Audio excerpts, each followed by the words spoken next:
Hi പ്രിയപ്പെട്ട കുട്ടികളെ, ഏവർക്കും ജെ മാത്സിൻ്റെ ഈ പുതിയ സെക്ഷനിലേക്ക് സ്വാഗതം. ഇത് നമ്മൾ സീക്വൻസസ് ആൻഡ് സീരീസ് എന്നുള്ള ഒരു പുതിയ ചാപ്റ്ററാണ് നമ്മൾ ഡിസ്കസ് ചെയ്യുന്നത്. ഫസ്റ്റ് ഇയർ ടോപ്പിക്സിൻ്റെ വളരെ പ്രധാനപ്പെട്ട ഒരു ഏരിയ ആണ് നമ്മൾ ഡിസ്കസ് ചെയ്യുന്നത്. ഈ ഒരു ഡിസ്കഷനകത്ത് നമ്മൾ കഴിഞ്ഞ വർഷം 10th പഠിച്ചതിൻ്റെ ബാക്കിയായിട്ടുള്ള ചില ഏരിയാസ് ആണ് നമ്മൾ ഇന്നിവിടെ ഡിസ്കസ് ചെയ്യാൻ ഉദ്ദേശിക്കുന്നത്. ഞാൻ നിങ്ങളെ ഒരു ചെറിയ സെറ്റ് ഓഫ് നമ്പേഴ്സ് നിങ്ങളിന്ന് പരിചയപ്പെടുത്താം. ഒരു എക്സാമ്പിൾ ആയിട്ട് ഞാൻ എടുക്കുന്നത് ഇതാണ്: 2, 4, 6, 8 എക്സെട്ര. ഈ പോകുന്ന ഇതൊരു പർട്ടിക്കുലർ സെറ്റാണ് അല്ലേ. Set means A collection of numbers. ഇതിൻ്റെ ഒന്നാമത്തെ ടേം എന്നുള്ളതിന് പകരം നമ്മൾ ഉപയോഗിക്കുന്നത് T1 എന്ന് വിളിക്കാം. ഫസ്റ്റ് ടേം എന്നുള്ള അർത്ഥത്തിലാണ് T എന്ന് ഉപയോഗിച്ചത്. ഫസ്റ്റ് ടേം എന്ന് പറഞ്ഞാൽ 2 ആണ് അല്ലേ. സെക്കൻഡ് ടേം എന്ന് പറഞ്ഞാൽ 4 ആണ്. തേർഡ് ടേം എന്ന് പറഞ്ഞാൽ 6 ആണ്. ഫോർത്ത് ടേം എന്ന് പറഞ്ഞാൽ 8 ആണ്. ഇങ്ങനെ ഇത് കണ്ടിന്യൂ ചെയ്ത് പോകുന്നത്. ഓക്കെ, ഇനി ഞാൻ വേറൊന്നും എഴുതാം: A, B, C, D etcetera. ഇവിടുത്തെ നമുക്കറിയാം ഫസ്റ്റ് ടേം എന്ന് പറഞ്ഞാൽ എ ആണ് അല്ലേ. സെക്കൻഡ് ടേം എന്ന് പറഞ്ഞാൽ ബി ആണ്. തേർഡ് ടേം എന്ന് പറഞ്ഞാൽ സി ആണ്. ഫോർത്ത് ടേം എന്ന് പറഞ്ഞാൽ ഡി ആണ്. ഇതിങ്ങനെ ഇങ്ങനെ ഇങ്ങനെ പോവാ. അപ്പോൾ ഇതിനകത്ത് പോകുന്നതിൻ്റെ ഒരു രീതി നമുക്ക് മനസ്സിലായി. ഓക്കെ, ഇനി ഞാൻ വേറൊന്നെടുക്കുക. എന്തോ ആയിക്കോട്ടെ, ആൽഫ, ബീറ്റ, ഗാമ. ഇത് നമുക്കറിയാം ഗ്രീക്ക് ആൽഫബറ്റാണ് അല്ലേ. അപ്പോൾ ഇവിടുത്തെ ഫസ്റ്റ് ടേം എന്ന് പറഞ്ഞാൽ ആൽഫയാണ്. സെക്കൻഡ് ടേം എന്ന് പറഞ്ഞാൽ ബീറ്റയാണ്. തേർഡ് ടേം എന്ന് പറഞ്ഞാൽ ഗാമയാണ്. അങ്ങനെയാണ് പോകുന്നത്. നമ്മൾ ഈ 1, 2, 3 എഴുതുന്നത് സഫിക്സ് ആയിട്ട് എഴുതുന്നത്. സഫിക്സ് എന്ന് പറഞ്ഞാൽ താഴെ എൻ്റെ ചോട്ടിൽ എഴുതുന്ന സാധനമാണ്. പ്രിഫിക്സ് മീൻസ് മുൻപിൽ എഴുതുന്നത്. അപ്പോൾ ഇത് സഫിക്സ് ആണ് കഴിഞ്ഞ് എഴുതുന്നത്. അപ്പോൾ അതുകൊണ്ട് ഈ T3 എന്നൊക്കെ എഴുതുമ്പോൾ നമ്മൾ ഇപ്പോൾ T10 എന്ന് എഴുതി കഴിഞ്ഞാൽ ടിയുടെ അത്ര വലുപ്പത്തിലല്ല 10 എഴുതണ്ടേ. അത് ഇത്തിരി കുറച്ചിട്ട് ടിയുടെ നോട്ടിൽ ചെറുതായിട്ട് T10 വായിക്കാൻ പാടില്ല. അപ്പോൾ ഇങ്ങനെ പോകുന്ന ഇവിടെയെല്ലാം നമുക്ക് ഈ ഓരോ ടേമിനെയും നമ്മൾ നമ്പർ ഇട്ട് വിളിക്കുന്ന ഒരു പരിപാടിയുണ്ട് അല്ലേ. ഒന്നാമത്തത് ആരാണ്, രണ്ടാമത്തത് ആരാണ്, മൂന്നാമത്തത് ആരാണ്, നാലാമത്തത് ആരാണ്, ഇങ്ങനെ നമ്പറിങ് ഒരു പരിപാടിയുണ്ട്. ഇവിടെ നമ്മൾ ഇട്ടേക്കണ നമ്പർ കണ്ടോ, അതിന് പ്രത്യേകത ഉണ്ട്. ഈ നമ്പറിന് എന്താണ്? നാച്ചുറൽ നമ്പേഴ്സാ അല്ലെ. ഒന്നാമത്തെ, രണ്ടാമത്തെ, മൂന്നാമത്തത്. ഒന്നാമത്തേത് എന്ന് പറയുന്നത് 2 ആണ്. രണ്ടാമത്തത് എന്ന് പറയുന്നത് 4 ആണ്. മൂന്നാമത്തത് എന്ന് പറയുന്നത് 6 ആണ്. അങ്ങനെ ഓരോന്നിനും ഓരോ നമ്പറാണ്. അതുപോലെ ഇവിടുത്തെ അഞ്ചാമത്തത് ആരാന്ന് ചോദിച്ചാൽ നമുക്കറിയാം. എൻ്റെ അടുത്ത് വരുന്നത് ഇ ആണ്. അഞ്ചാമത്തത് ഇ ആണ്. രണ്ടാമത്തത് ആരാണ്? ബി ആണ്. ഈ നമ്പറിങ് സിസ്റ്റം നമ്മൾ എല്ലായിടത്തും ഉപയോഗിക്കുന്ന ഒരു കാര്യമല്ലേ. ഒരു എക്സാമ്പിൾ പറയുകയാണെങ്കിൽ നിങ്ങളുടെ ക്ലാസ്സിൽ നിങ്ങൾക്ക് നമ്പർ ഇടുന്നുണ്ട് അല്ലേ. നമ്പർ 1, നമ്പർ 2, നമ്പർ 3 അങ്ങനെ നമ്പർ ഇട്ട് പോകുന്നു. ഇനി നമ്മൾ വണ്ടികളാണെങ്കിൽ ഓരോ വർഷം ഇറങ്ങുന്ന വണ്ടികൾക്ക് ഓരോ നമ്പറുണ്ട്. ഒരു രജിസ്ട്രേഷൻ നമ്പറുണ്ട്. ഇനി നിങ്ങളുടെ അടുത്ത് നിങ്ങൾക്ക് ഓരോരുത്തർക്കും ആധാർ നമ്പറുണ്ട് അല്ലേ. ഇന്ത്യയിലുള്ള എല്ലാ പേഴ്സൺസിനും ഒരു യുണീക്ക് ഐഡന്റിഫിക്കേഷൻ നമ്പറുണ്ട്. അതാണ് ആധാർ നമ്പർ എന്ന് പറഞ്ഞ് നമ്മൾ വിളിക്കുന്നത്. അത് ഓരോരുത്തർക്കും ഒരു പർട്ടിക്കുലർ നമ്പറാണ്. ഇനി ബാങ്കിൽ നമ്മളൊരു അക്കൗണ്ട് എടുത്തു കഴിഞ്ഞാൽ അവിടെ ഒരു ബാങ്കിൽ അക്കൗണ്ട് നമ്പർ ഉണ്ട് അല്ലെ. ഇതെല്ലാം ഓരോരുത്തർക്കും ഡിഫറെൻ്റ് ആയിട്ടുള്ള ഒരു നമ്പറാണ്. ഒന്നാമത്തെ ആൾക്ക് ഒരു നമ്പർ, രണ്ടാമത്തെ ആൾക്ക് വേറൊരു നമ്പർ, അങ്ങനെ പോകുന്ന ഒരു നമ്പറിങ് സിസ്റ്റം ഉണ്ട്.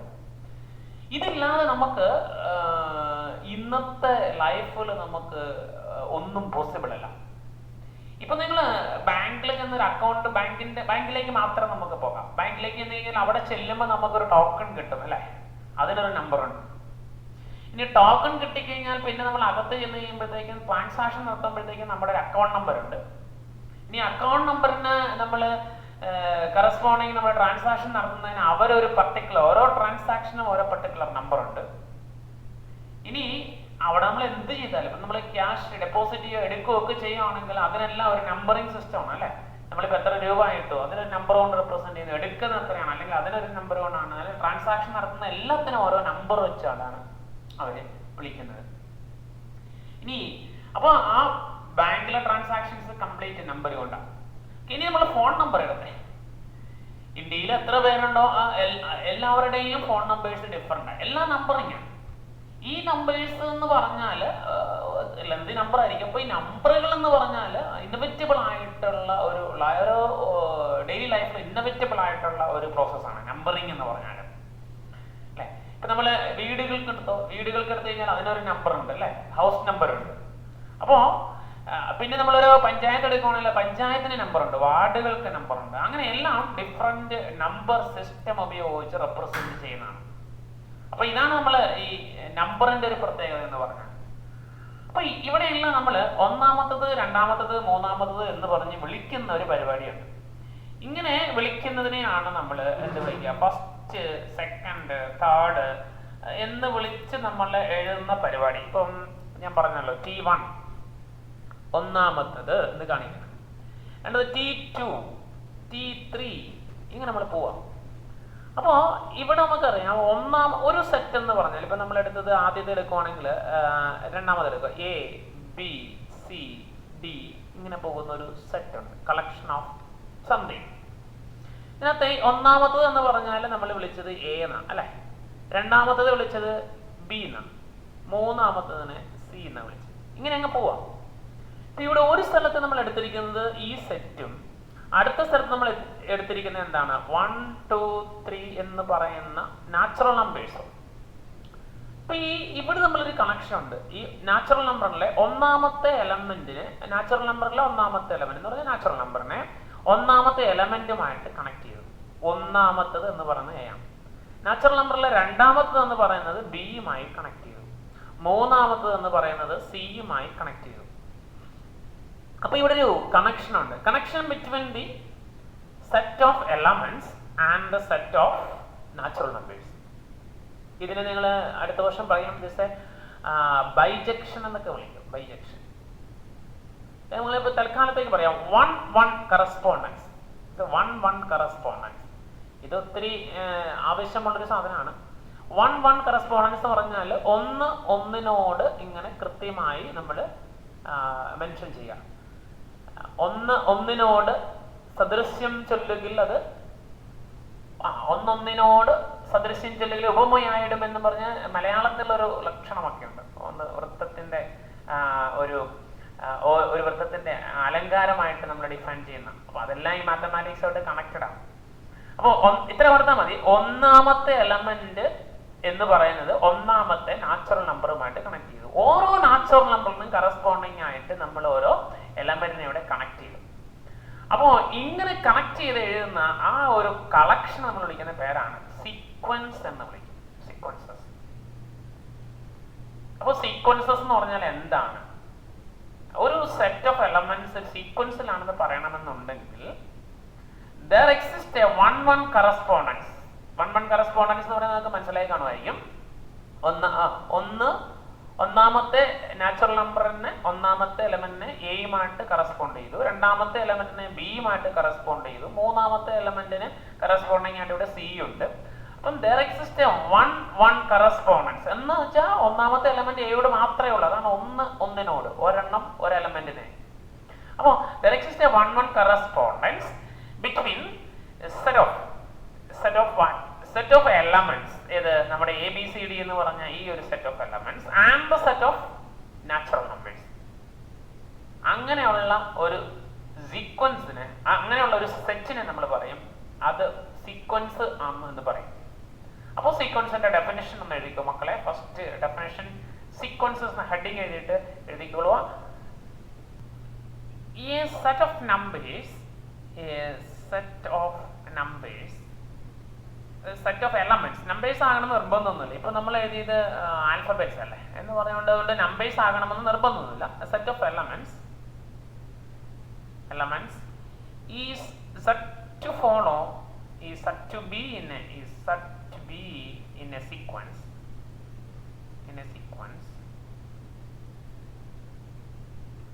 comma, if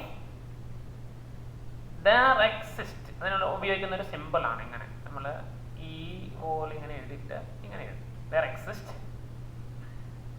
ഇതിൻ്റെ മീനിങ് ദെയർ എക്സിസ്റ്റ് എന്നാണ്. ഇനി നമ്മൾ എഴുതുമ്പോൾ എല്ലാം ഈ ദെയർ എക്സിസ്റ്റ് എന്നുള്ളതിന് പകരം നമ്മൾ ഉപയോഗിക്കുന്ന ഒരു സിമ്പിളാണ് ഇത്, അത് ഓർത്തോളൂ. Okay, if there exist a 1 correspondence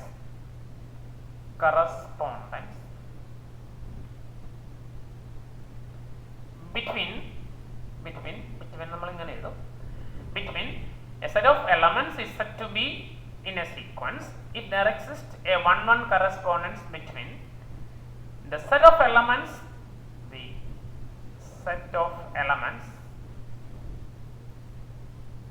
and the set of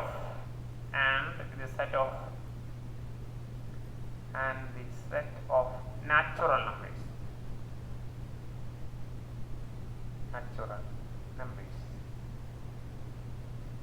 ആദ്യമായതുകൊണ്ടാണ് ഞാനിങ്ങനെ സ്പെല്ലുകളൊക്കെ ഇങ്ങനെ എടുത്ത് മെൻഷൻ ചെയ്ത് എഴുതുന്നത്. അപ്പോൾ a set of elements is said to be in a sequence if there exists a 1 correspondence between the set of elements and the set of natural numbers. കാര്യം മനസ്സിലായല്ലോ? അതിന് നമുക്കൊരു എക്സാമ്പിൾ എഴുതിയിട്ടുള്ളൂ. എക്സാമ്പിൾ ഇവിടെ നമ്മൾ ആദ്യം നമുക്ക് വേണമെങ്കിൽ ABCD എഴുതാം. ABCD എക്സെട്ര ഇങ്ങനെ പോകും. ഇതൊരു കാരണം ഇവിടുത്തെ first time T1 is equal to A, സൈഡിൽ മാറ്റി എഴുതാം. T2 is equal to B, T3 is equal to C and so on. ഇങ്ങനെ അങ്ങ് പോകും. ഓക്കെ, അപ്പോൾ first time, second time, third time അങ്ങനെയാണ് നമ്മൾ കറസ്പോണ്ടൻസ്. ഒരു എക്സാമ്പിൾ നമ്മൾ എഴുതിക്കോളൂ. Example number 1 this is and another example. ഇപ്പോൾ നമുക്ക് വേണമെങ്കിൽ 5ന്റെ മൾട്ടിപ്പിൾസ് എഴുതാം. 5, 10, 15, 20, 25 ഇങ്ങനെ പോകുന്നു. ഇത് ഒന്നാമത്തെ എലമെന്റ്, രണ്ടാമത്തെ element T3, T4, T5 etcetera ഇങ്ങനെ. അപ്പോൾ മക്കളെ സീക്വൻസസ് എന്ന് പറഞ്ഞാൽ എന്താണെന്ന് നിങ്ങൾക്ക് മനസ്സിലായോ? യെസ്. അപ്പോൾ സീക്വൻസ് മീൻസ് ഇത്രയേ ഉള്ളൂ. നമ്പർ ഇട്ട് വിളിക്കാൻ സാധിക്കുന്ന എന്തിനേയും നമുക്ക് സീക്വൻസസ് എന്ന് വിളിക്കാം. സീക്വൻസ്. ഓക്കെ, ഇനി നമ്മൾ ഈ ചാപ്റ്ററിന്റെ ഹെഡിങ് തന്നെ സീക്വൻസസ് ആൻഡ് സീരീസ് എന്ന് പറഞ്ഞാണ്. സീരീസ് എന്നുള്ള ആ വാക്കിന്റെ എന്താണ് സീരീസ്, അതും കൂടെ നമുക്ക് നോക്കാം. അപ്പൊ നമ്മൾ പറഞ്ഞല്ലോ T1, T2, T3 etcetera T1 എന്ന് പറഞ്ഞ ഒരു സീക്വൻസ് ആണ് അല്ലേ? അത് എന്തുമായിക്കോട്ടെ, T1, T2, T3 ഇങ്ങനെ പോകുന്ന ഒരു സീക്വൻസ് ആണ്. First time, second time, third time എന്തുമായിക്കോട്ടെ സീക്വൻസ്. ഒരു നമ്പർ ആകാം, ഒരു ലെറ്റർ ആകാം, എന്തുമാകാം. അപ്പൊ ഈ ഒരു സീക്വൻസിന്റെ കറസ്പോണ്ടിങ് ആയിട്ടുള്ള സീരീസ് എന്ന് പറഞ്ഞാൽ sum of the elements in a sequence is called series. അതാണ് അതിന്റെ മീനിങ്. എക്സെട്ര ഇങ്ങനെ പോകും. ഇതെല്ലാം കൂടെ കൂട്ടുമ്പോൾ കിട്ടുന്നതിനാണ് സീരീസ് എന്ന് പറയുന്നത്. അപ്പോൾ സീരീസിന്റെ ഡെഫിനിഷൻ എങ്ങനെ എഴുതാം? അപ്പോൾ സീരീസ് എഴുതിക്കോളൂ, sum of the elements, sum of the elements in a sequence is called series. Sum of elements in a sequence is called series. സീക്വൻസിനകത്തുള്ള എലമെന്റുകളുടെ സം. അതിനെ നമ്മൾ എങ്ങനെ എഴുതും? ഇത് നമുക്ക് ഇങ്ങനെ പോയി കഴിഞ്ഞാലേ ഇതിന്റെ തേർഡ് ടൈമിലാണ് ഇങ്ങനെ എക്സെട്ര പോയാൽ നമുക്ക് അതിന്റെ nth ടേമിനെ, ഒരു ജനറൽ ടേമിനെ നമ്മൾ n എന്ന് വിളിക്കാം. അപ്പൊ nth ടേമിനെ Tn എന്ന് വിളിക്കാം അല്ലെ? അപ്പം സീരീസ് എന്ന് പറഞ്ഞാൽ സമ്മിന് പകരം നമ്മൾ ഉപയോഗിക്കുന്ന ഒരു സിമ്പിൾ ആണ് ഇത്. നിങ്ങൾക്കറിയാം, ഇത് ഗ്രീക്ക് ആൽഫബറ്റിലെ ക്യാപിറ്റൽ സിഗ്മ. ഗ്രീക്ക് ആൽഫബറ്റ് എന്ന് പറഞ്ഞാൽ നമുക്കറിയാം ആൽഫയിൽ തുടങ്ങി ഒമേഗയിൽ തീരുന്ന. ആൽഫ എന്ന് പറഞ്ഞാൽ ഇതാണ് ക്യാപിറ്റൽ ആൽഫ, ഇത് സ്മോൾ ലെറ്റർ ആൽഫ. ഇത് ക്യാപിറ്റൽ ബീറ്റ, ഇത് സ്മോൾ ലെറ്റർ ബീറ്റ. ഇത് ക്യാപിറ്റൽ ഗാമ, ഇത് സ്മോൾ ലെറ്റർ ഗാമ. ഇങ്ങനെ ഇംഗ്ലീഷ് ആൽഫബറ്റ് പോലെ ഗ്രീക്ക് ആൽഫബറ്റ് ആണ് ഇത്. ഇതിനകത്തെ അവസാനത്തെ ലെറ്റർ എന്ന് പറഞ്ഞാൽ ലാസ്റ്റ് ഇത് ഒമേഗയാണ്. ഇത് ക്യാപിറ്റൽ ഒമേഗ, ഇത് സ്മോൾ ഒമേഗ. അങ്ങനെ 24 ലെറ്റേഴ്സ് ആണ്. ഇതിനകത്ത് പലതും നിങ്ങൾക്ക് പരിചിതമായ സാധനങ്ങളാണ്. തീറ്റ, ഈറ്റ, സീറ്റ, കാപ്പ, അയോട്ട, ടോ, റോ, ലാംഡ, ഇങ്ങനെ പോകുന്ന പല ലെറ്റേഴ്സും ഉണ്ട്. അതിനകത്ത് ഒരു ലെറ്ററാണ് സിഗ്മ എന്ന് പറയുന്നത്. ഇത് ക്യാപിറ്റൽ സിഗ്മ എന്ന് പറയും. ഇതാണ് സ്മോൾ ലെറ്റർ സിഗ്മ. ഇത് ഓരോന്നിനും ഓരോ മീനിങ്ങിലാണ് നമ്മൾ ഉപയോഗിക്കുന്നത്. അതെല്ലാം തന്നെ നമ്മൾ ഈ ഒരു വർഷം കൊണ്ട് നമ്മൾ പഠിക്കും. എല്ലാ ലെറ്റേഴ്സും തന്നെ നമ്മൾ ഇതിനകത്ത് പരിചയപ്പെടുന്നുണ്ട്. ഓക്കെ, അപ്പോൾ ഫിസിക്സിനകത്ത്, മാത്തമാറ്റിക്സിനകത്തും ഒക്കെ, കെമിസ്ട്രിക്കകത്തും ഒക്കെ ആയിട്ട് നമ്മൾ പല ഗ്രീക്ക് ആൽഫബറ്റും പഠിക്കും. 24 ലെറ്റേഴ്സ് ആണല്ലേ, ആൽഫയിൽ തുടങ്ങി ഒമേഗയിൽ അവസാനിക്കുന്ന 24 ലെറ്റേഴ്സ്. ഓക്കെ, അപ്പോൾ നമ്മൾ പറഞ്ഞു വന്ന ഇതാണ്. സിഗ്മ എന്ന് പറഞ്ഞ ഒരു ഗ്രീക്ക് ആൽഫബറ്റ് ആണ് ഇതിനു വേണ്ടി നമ്മൾ ഉപയോഗിക്കുന്നത്. സം എന്ന് പറയുന്നതിന് ഡിനോട്ട് ചെയ്യാൻ ഉപയോഗിക്കുന്നത്. അപ്പോൾ നമ്മൾ എഴുതും ഇത്രയും എഴുതുന്നതിന് പകരം ഈ T1 T2 T3 etcetera Tn എന്ന് ഉള്ളത് എഴുതുന്നതിന് പകരം നമ്മൾ സിഗ്മ Tn എന്ന് വിളിക്കും. എന്ന് വെച്ചാൽ അതിന്റെ അർത്ഥം സിഗ്മ എന്ന് പറഞ്ഞാൽ 1 ആണ്. ചിലപ്പോൾ നമ്മൾ ഇവിടെയും കൊണ്ട് കാണിക്കാറുണ്ട് n കൊടുക്കാവുന്ന വാല്യൂസ് 1 മുതൽ n വരെ, അല്ലെ 1 മുതൽ 50 വരെ, 1 മുതൽ 60 വരെ, അങ്ങനെയൊക്കെ പറഞ്ഞ് ഇവിടെ എഴുതാറുണ്ട്. അപ്പം ഇത് ഇങ്ങനെയാണ് എഴുതുന്നത്, sigma n = 1 to n Tn എന്ന് വെച്ചാൽ അതിന്റെ അർത്ഥം ഇത്രയേ ഉള്ളൂ. സിഗ്മ എന്ന് പറഞ്ഞാൽ ഇത് ഇട്ടില്ലെങ്കിലും നമ്മൾ അതിന്റെ അണ്ടർസ്റ്റുഡ് അതാണ്. സിഗ്മ Tn എന്ന് പറഞ്ഞാൽ n ആദ്യം 1 കൊടുക്കുക, പിന്നെ പ്ലസ് ഇട്ട് കൊടുക്കുക, 2 കൊടുക്കുക, പ്ലസ് ഇട്ട് കൊടുക്കുക, 3 കൊടുക്കുക, പ്ലസ് ഇട്ട് കൊടുക്കുക, ഇങ്ങനെ പോകുന്നു. ലാസ്റ്റ് n കൊടുക്കുക. ഇപ്പൊ n 50 ആണെങ്കിൽ n 1 കൊടുക്കുക, T1 plus T2 plus T3 etcetera T50. ഇങ്ങനെയാണ് നമ്മൾ ഒരു സീരീസിനെ റെപ്രസെന്റ് ചെയ്യാൻ വേണ്ടി ഉപയോഗിക്കുന്ന സിമ്പിൾ എന്ന് പറഞ്ഞാൽ. അപ്പോൾ നമ്മൾ എഴുതിയത് സീരീസ് എന്ന് പറഞ്ഞാൽ sum of the elements in a sequence is called series. That is T1 plus T2, if T1, T2, T3, etc. Tn represents a sequence, then the corresponding series is T1 plus T2 plus T3 plus etc. plus Tn. That is sigma Tn. Sigma Tn is equal to T1 plus T2 plus T3 plus etc. plus Tn. Sigma എന്ന വായിക്കുന്നത് അത്. Okay, അപ്പോൾ series എന്ന് പറഞ്ഞാൽ മനസ്സിലായല്ലോ. അപ്പോൾ നിങ്ങൾ ഇതും കൂടെ എഴുതണം, സീരീസിന്റെ ഡെഫിനിഷൻ എഴുതണം. സീരീസിന്റെ sum of the elements in a sequence is called series. If T1, T2, T3 etc. Tn is a sequence, then the corresponding series is T1 plus T2 plus etc. plus Tn. That is ഇതിന്റെ simple ഇതാണല്ലോ. That is sigma Tn is equal to T1 plus T2 plus T3 plus etc. plus Tn. Okay, ഇത്രയും എഴുതിയല്ലോ. ഇനി നമുക്ക് ഒന്ന് രണ്ട് അതിന്റെ ഈ സീരീസിലേക്ക് ഒന്ന് പോകാം. സീക്വൻസിന്റെ സീരീസിന്റെ ചില പ്രത്യേകതകളിലേക്ക് നമുക്കൊന്ന് പോകാം. ഇതൊരു Tn എന്ന് പറഞ്ഞ് ഞാൻ എഴുതിയിരിക്കുക. Tn കണ്ടോ, Tn is equal to n into n plus 2. ഇതൊരു സീക്വൻസ് ആണ്. അങ്ങനെയാണെങ്കിൽ ഈ സീക്വൻസ് നമുക്ക് വേണമെങ്കിൽ കണ്ടുപിടിക്കാം, അല്ലെ? എങ്ങനെ കണ്ടുപിടിക്കാം? സീക്വൻസിന്റെ ഫസ്റ്റ് ടൈം എന്ന് പറഞ്ഞാൽ T1 എന്ന് വിളിക്കും. T1 എന്ന് പറഞ്ഞാൽ Tn എന്ന് പറഞ്ഞാൽ n into n plus 2 ആവും. അപ്പൊ T1 എന്ന് പറഞ്ഞാലോ n ഉള്ളിടത്തെല്ലാം 1 കൊടുക്കുക, 1 into 1 plus 2, that is 1 into 1 plus 2 നമ്മൾ 3 എന്ന് പറയും. So 1 into 3 that's equal to 3. അപ്പൊ ഫസ്റ്റ് ടൈം കിട്ടി 3 ആണ്. നമുക്ക് വേണമെങ്കിൽ T2 കണ്ടുപിടിക്കാം. n ഉള്ളിടത്ത് ഇവിടെ ഇതാണ് Tn, n ഉള്ളിടത്ത് 2 കൊടുക്കുക. അപ്പൊ 2 into 2 plus 2, so 2 into 2 plus 2, that is 2 into 4, that's nothing but 8. T3, 3 into 3 plus 2, right? So 3 into 5, that is 15. മനസ്സിലായ മക്കളെ? T4 കണ്ടുപിടിക്കാമല്ലോ. 4 into 4 plus 2. നമ്മുടെ ഇവിടെ n ഉള്ളിടത്ത് ഈ നമ്പേഴ്സ് മാറി മാറി കൊടുക്കുന്നു. That is 4 into 6, 24. കണ്ടോ? T5, 5 into 5 plus 2, that is 5 into 7, 35. അപ്പൊ ഇപ്പൊ നമുക്ക് ഇങ്ങനെ ഇത്രയും എഴുതുന്നതിന് പകരം നമുക്ക് ഈ ഒരു ടേം കിട്ടിക്കഴിഞ്ഞാൽ നമുക്ക് എന്ത് ചെയ്യാൻ പറ്റും? ഈ സീക്വൻസിലുള്ള ഏത് നമ്പർ വേണേലും എത്രാമത്തെ ടേം വേണേലും നമുക്ക് കണ്ടുപിടിക്കാൻ പറ്റും. അപ്പൊ നമുക്ക് ഈ സീക്വൻസിനകത്ത് ഒരു 24ാമത്തെ ടേം കണ്ടുപിടിക്കാൻ പറഞ്ഞാൽ എന്ത് ചെയ്താൽ മതി? T24 എന്ന് എഴുതിയാൽ മതി. 24 into 24 plus 2, കണ്ടോ? That is 24 into 26. ഇത് നമുക്ക് കണ്ടുപിടിക്കാമല്ലോ. അപ്പോൾ ഇത്തരത്തിൽ നമ്മൾ ഇതിനെ വളരെ ഈസി ആയിട്ട് ഏതൊരു വലിയ സീക്വൻസിനെയും നമുക്ക് ഈസി ആയിട്ട് റെപ്രസെന്റ് ചെയ്യാൻ സാധിക്കും. എന്ത് ടേം ഉപയോഗിച്ച് നമുക്ക് ഇതിന് ബാക്കി എലമെന്റ്സ് കണ്ടുപിടിക്കാൻ സാധിക്കും. അപ്പൊ ഇത്തരത്തിൽ നമ്മൾ റെപ്രസെന്റ് ചെയ്യുക എന്ന് പറയുന്നത് നമുക്ക് വളരെ എളുപ്പമാണ്. പല കാര്യങ്ങളിലും നമുക്ക് വളരെ എളുപ്പത്തിൽ ഇങ്ങനെ ചെയ്യാൻ സാധിക്കും. അതുകൊണ്ടാണ് നമ്മൾ ഇത്തരത്തിൽ ഒരു റെപ്രസെന്റേഷൻ ഉപയോഗിക്കുന്നത്. അപ്പോൾ നമുക്കിതൊരു പ്രോബ്ലം ആയിട്ട് എഴുതാം മക്കളെ. അപ്പോൾ നമ്മുടെ ചാപ്റ്ററിലെ ഒന്നാമത്തെ പ്രോബ്ലം ആയിട്ട് എഴുതിക്കോളൂ. ഒന്നാമത്തെ ക്വസ്റ്റ്യൻ നമ്പർ 1. ഇഫ് എഴുതിക്കോളൂ. If Tn is equal to n into n plus 2. Find first 5 terms.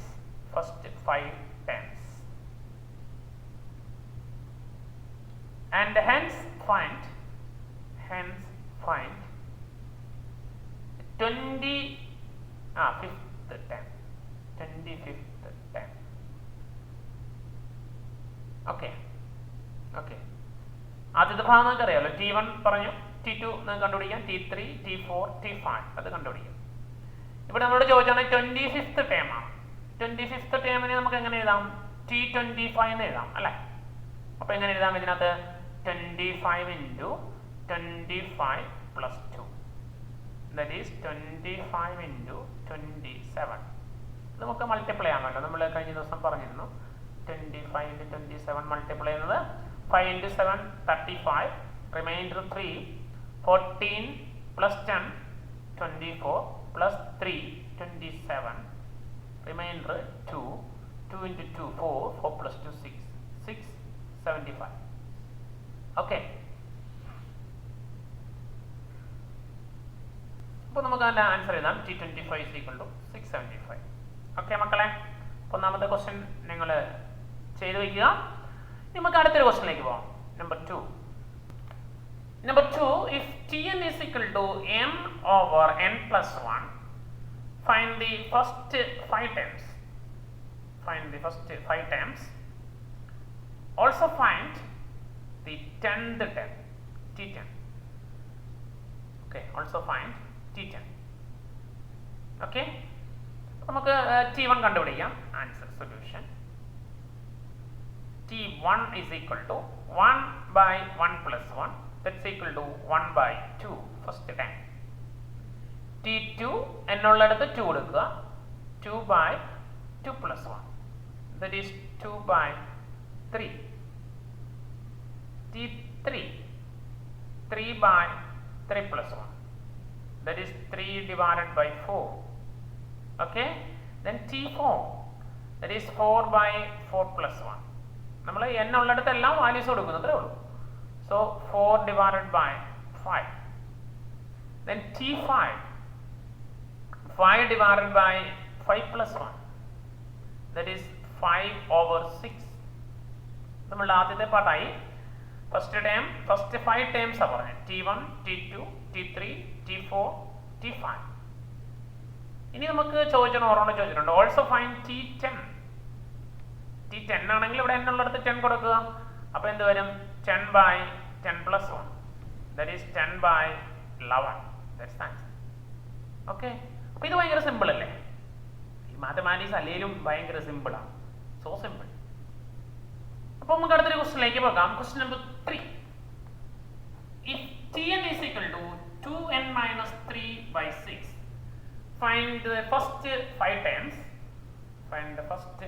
terms. And hence find T14. Okay, T14. Method is the same. T1 എന്നിന് 1 കൊടുക്കുക. അപ്പോൾ 2 into 1 minus 3 divided by 6, that is 2 minus 3 by 6, that is minus 1 by 6. Okay, T2 2 into 2 minus 3 divided by 6, 4 minus 3 by 6, that is 1 over 6. Okay, then T3 2 into 3 minus 3 divided by 6, that is 6 minus 3 by 6, 3 by 6.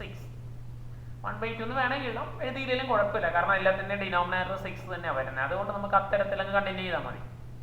Okay, then T4 2 into 4 minus 3 divided by 6, 8 minus 3 by 6, 5 by 6. T5 2 into 5 minus 3 divided by 6, 10 minus 3 by 6, 7 by 6. മക്കളെ 5 ടേമാ പറഞ്ഞിരുന്നേ. -1/6, 1/6, 3/6, 5/6, 7/6. And also we are asked to find the 14th term. That means T14 is equal to 2 into 14 minus 3 divided by 6. 28 minus 3 by 6. What is 28 minus 3? Yeah, it is 25 by 6. So that's the answer. So T14 മനസ്സിലായില്ലേ? ഇതുപോലത്തെ questions ചില വർഷങ്ങളിലൊക്കെ നമുക്ക് എക്സാമിനേഷന് ചോദിക്കുന്നതാണ്. അപ്പം ഇത് കണ്ടുപിടിക്കാൻ വേണ്ടി ഒന്ന് പഠിച്ചു വെച്ചോളാം. Okay. So this is the next one. If Tn is equal to -1 raised to n minus 1, 5 raised to n plus 1. Find the first 5 terms. Also find T25. Okay. Okay മക്കളെ. അപ്പോൾ നമുക്ക് എഴുതാം. ഇതുപോലെ തന്നെയാണ് T1. ഇപ്പം ഈ ഷേപ്പ് ഒക്കെ കണ്ട് നിങ്ങൾ പേടിക്കൊന്നും വേണ്ട. ഇത് വളരെ സിമ്പിളാണ്. -1 raised to എന്നിന് 1 കൊടുക്കുമ്പോൾ എന്ത് വരും? 1 minus 1. 5 raised to 1 plus 1. That is -1 raised to 0 into 5 square. Any number raised to 0 is, it's 1. So it is 1 into 5 square, that's equal to 25. 5 square എന്ന് എഴുതിയാലും മതി, അതിനെ പ്രത്യേകിച്ച് നമ്മൾ എഴുതണ്ട, അങ്ങനെ തന്നെ എഴുതിയാൽ മതി. കാരണം നമുക്ക് ഇനി മുമ്പോട്ടുള്ള ടേമിൽ എഴുതുമ്പോൾ അങ്ങനത്തെ ഒരു പ്രശ്നം വരും. സോ T2 -1 raised to എന്നിന്റെ സ്ഥാനത്ത് 2. So 2 minus 1, 5 raised to 2 plus 1. Okay.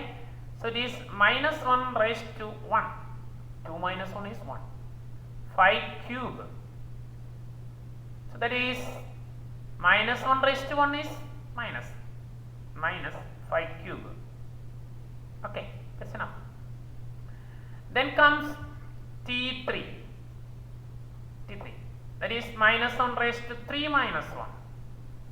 5 raised to 3 plus 1. That's equal to -1 square, right? 5 raised to 4. -1 into square എന്ന് പറഞ്ഞാൽ എത്രയാ? -1 into -1. അത് +1 ആവും അല്ലേ? അപ്പോൾ 5 raised to 4 എന്ന് വരും. Okay. Then T4 -1 raised to 4 minus 1 into 5 raised to 4 plus 1. That is -1 raised to 3. 4 minus 1 is 3. 5 raised to 5. -1 raised to 3 എന്ന് പറഞ്ഞാൽ മൈനസിനെ 3 തവണ ഗുണിക്കും. 3 തവണ ഗുണിക്കുമ്പോൾ 2 തവണ ഗുണിക്കുമ്പോൾ പ്ലസ് ആയി, ഒരു മൈനസ് തവണ ഗുണിക്കുമ്പോൾ മൈനസ് ആവും. So -5 raised to 5. Okay. Then T5 ഇത് മൾട്ടിപ്ലൈ എന്നല്ല, ഇങ്ങനെ എഴുതിയാൽ മതി. കാരണം ഇത് നമ്മൾ മൾട്ടിപ്ലൈ ചെയ്ത് വരുമ്പോൾ വീണ്ടും വലിയ ടേമുകളായി മാറും. അത് ഒഴിവാക്കാൻ വേണ്ടിയിട്ടാണ്. So it is -1 raised to 5 minus 1, 5 raised to 5 plus 1. That is -1 raised to 4 into 5 raised to 6. -1 raised to 4 എന്ന് പറഞ്ഞാൽ 4 തവണ മൈനസിനെ മൾട്ടിപ്ലൈ ചെയ്യും. 4 തവണ മൈനസിനെ മൾട്ടിപ്ലൈ ചെയ്യുമ്പോൾ എന്താവും? 4 തവണ മൈനസിനെ മൾട്ടിപ്ലൈ ചെയ്യുമ്പോൾ പ്ലസ് ആവും അല്ലെ? Minus into minus. നമുക്കൊന്ന് നോക്കിയേക്കാം. ഇവിടെ -1 into -1 into -1 into -1. -1 into -1 plus 1 ആയി. -1 into -1 plus 1 ആയി. 1 into 1 it's 1. So that's why it's 1. 5 raised to 6. അപ്പോൾ ആൻസർ ആയില്ലേ? ഫസ്റ്റ് ടൈം 5 സ്ക്വയർ, അടുത്ത minus, then plus, then minus, then plus, അടുത്ത മൈനസ്, അങ്ങനെ പോകും. ഓക്കെ. ഓൾസോ നമ്മളോട് T25 കണ്ടുപിടിക്കാൻ പറഞ്ഞിട്ടുണ്ട്. So T25 is equal to -1 raised to, ഇതാണ് നമ്മുടെ Tn, അതിനകത്ത് n ഉള്ളിടത്ത് 25 കൊടുക്കുക. So -1 raised to 25 minus 1 into 5 raised to 25 plus 1. That is -1 raised to 24 into 5 raised to 26. ഇതിനെ 24 തവണ മൾട്ടിപ്ലൈ. നമുക്കറിയാം ഓഡ് നമ്പർ മൾട്ടിപ്ലൈ ചെയ്താൽ എപ്പോഴും മൈനസും, ഈവൺ നമ്പർ മൾട്ടിപ്ലൈ ചെയ്താൽ പ്ലസും കിട്ടും. അപ്പോൾ ഇത് ഈവൺ നമ്പർ ആണ് 24 എന്ന് പറഞ്ഞാൽ, അതുകൊണ്ട് നമ്മളുടെ മൾട്ടിപ്ലൈ ചെയ്യുമ്പോൾ നമുക്ക് കിട്ടുന്നത് പ്ലസ് ആയിരിക്കും. അപ്പോൾ നമുക്ക് 5 raised to 26 എന്നതിനെ വിളിക്കാം. ഓക്കെ മക്കളെ, മനസ്സിലായല്ലോ? ഇത് ഭയങ്കര സിമ്പിളാണ്. Mathematics is subject which is very simple. And നമ്മളിന്ന് പ്രാക്ടീസ് ചെയ്താൽ അത് ഭയങ്കര ഈസി ആയിട്ട് മാറ്റാൻ സാധിക്കും. ഈവൺ ഒരു ആവറേജ് കുട്ടിക്ക് പോലും ഫുൾ മാർക്ക് വാങ്ങാൻ സാധിക്കുന്ന ഒരു സബ്ജക്റ്റാണ് മാത്തമാറ്റിക്സ്. പക്ഷെ നമ്മൾ ആദ്യം പോലെ അതനുസരിച്ച് നമ്മൾ വർക്ക് ചെയ്യണം. ഹാർഡ് വർക്ക്, അതിന് വേറെ സബ്സ്റ്റിറ്റ്യൂട്ട് ഒന്നുമില്ല. ഓക്കെ, അപ്പോൾ ഇത് ഭയങ്കര സിമ്പിളാണ്, at the same time it's powerful. Okay, അപ്പോൾ മക്കളെ ഒരു 4 ക്വസ്റ്റ്യൻ ഹോംവർക്ക് ആയിട്ടും കൂടെ ഇട്ടിട്ടുണ്ട്. ഇത് നിങ്ങൾക്ക് തനിയെ കണ്ടുപിടിക്കാവുന്നേ ഉള്ളൂ. ഇപ്പോൾ നമ്മൾ ചെയ്ത പോലെ തന്നെയാണ്. ഫൈൻ എല്ലാത്ത ക്വസ്റ്റ്യനകത്ത് എത്രയേ ഉള്ളൂ, ഫൈൻ ദി ഫസ്റ്റ് 5 ടേംസ് അത്രയേ ഉള്ളൂ, അത് മാത്രമേ ഉള്ളൂ. T1, T2, T3, T4, T5, find the first 5 terms. Okay, അപ്പോൾ നിങ്ങൾക്ക് ഇത് മനസ്സിലായി കാണുമെന്ന് വിചാരിക്കുന്നു. ഒരു സീക്വൻസ് എന്ന് വെച്ചാൽ എന്താണ് എന്നുള്ളതിൻ്റെ ഒരു ചെറിയ ഒരു ഇൻട്രൊഡക്ഷൻ ആണ് നമ്മൾ ഇന്ന് പഠിച്ചത്. ഇതിൻ്റെ കൂടുതൽ കാര്യങ്ങളുമായി നമുക്ക് അടുത്ത ദിവസം വീണ്ടും കാണാം. അപ്പോൾ നിങ്ങൾ ഒന്ന് ശ്രദ്ധിക്കുക, ക്ലാസ്സുകൾ കണ്ടിന്യൂസ് ആയിട്ട് കാണണം, ക്ലാസ്സുകൾ മിസ്സാകാതെ കാണണം. എങ്കിൽ മാത്രമേ ഉള്ളൂ നിങ്ങൾക്ക് ഇതിൻ്റെ കണ്ടിന്യൂഷൻ, ബാക്കിയുള്ള തുടർന്ന് വരുന്ന ക്ലാസ്സുകൾ മനസ്സിലാവുകയുള്ളൂ. അതുകൊണ്ട് അത് കൃത്യമായി ശ്രദ്ധിക്കുക. അപ്പോൾ വീണ്ടും നമുക്ക് ഈ സീക്വൻസിന്റെ കൂടുതൽ വിശേഷങ്ങളുമായി അടുത്ത ക്ലാസ്സിൽ വീണ്ടും കാണുന്നവരെ ഏവർക്കും ഗുഡ് ബൈ.